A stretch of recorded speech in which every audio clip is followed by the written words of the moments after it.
জুবিনদাৰ বিৰুদ্ধে এই ধৰণৰ মন্তব্য কৰাৰ আগত আপোনাৰ বুকু কথা কবা নাই? অসমৰ সৰ্বাংগীন ৰাইজৰ বুকু কবিছে আপোনাৰ বুকু কবা নাই? আপুনি কি ধৰণৰ মহিলা হে? হয় চাওক, আমাৰ যিটো অসমৰ হিয়াৰ জুবিন গাৰ্গ ডাঙৰীয়াৰ বিৰুদ্ধে এই তথাকথিত লিখিকা শিখা শৰ্মা বাইদেউ তেখেতে যি ধৰণে কেইবাদিনৰ পৰা ফেচবুকত লিখি আছে, তেখেতে বৰ্তমান জাষ্টিস হ'ব বিচাৰিছে। তেখেতে নিজে জাষ্টিস। তেখেতে ক'ব বিচাৰে যিসকলে এই জুবিন গাৰ্গ ডাঙৰীয়াৰ হত্যাৰ ক্ষেত্ৰত জড়িত সকল নিৰ্দোষী সজাব বিচাৰিছে। তেখেত এক প্ৰকাৰ সেই হত্যাকাৰী সকলৰ পক্ষত লৈ অধিবক্তা হ'ব যেন বিচাৰিছে। এই অধিবক্তা হ'ব বিচাৰি ইতিমধ্যে প্ৰয়াত আমাৰ জুবিন গাৰ্গ ডাঙৰীয়া তেখেতৰ চৰিত্ৰ হননত নামি পৰিছে। এই কথা আমাৰ দৃষ্টিগোচৰ হৈছে। লগতে তেখেতৰ যিটো ভণ্টি পাল্মি বৰঠাকুৰ তাইৰ বিৰুদ্ধেও বহু কটু মন্তব্য কৰা আমাৰ দৃষ্টিগোচৰ হৈছে।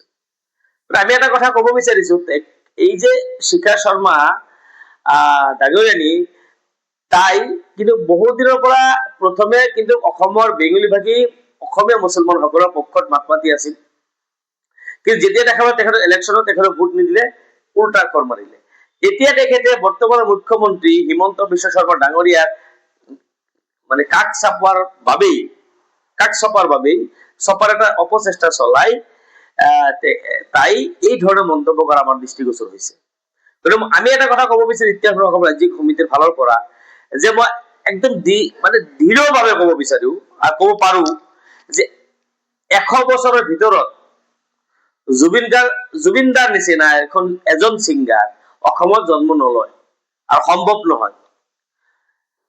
ৱৰ্ল্ড ৱাইড যদি আপুনি ৰেকৰ্ডটো চাই, যে তেখেতৰ ছিংগিং কেৰিয়াৰ ষ্টাৰ্টিং আৰু এণ্ডিং যিটো মানে পিৰিয়ডটো যদি আপুনি চাই, more than 40,000 সং নিজে গাইছে, ইভেন কি মেক্সিমাম নিজে কম্পোজ কৰিছে।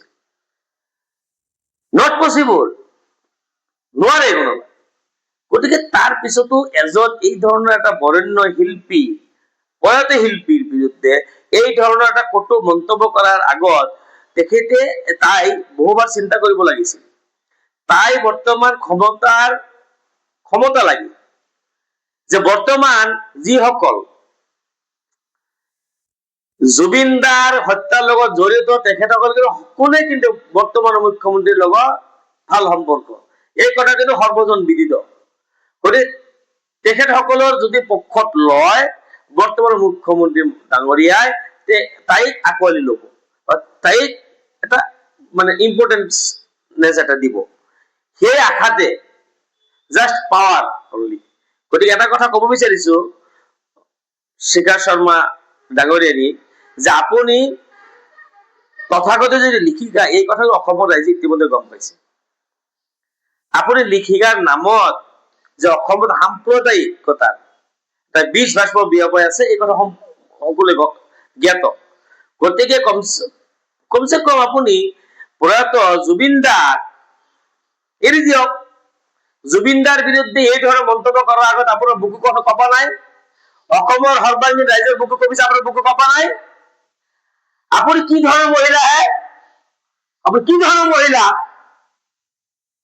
যে প্ৰয়াত জুবিনদাৰ ভণ্টিকো আপুনি এৰা নাই? আপোনাৰ লাগে কি টিআৰপি লাগে? টিআৰপি খঙত ইমান কিয় খোৱা কামোৰা আপোনাৰ হে?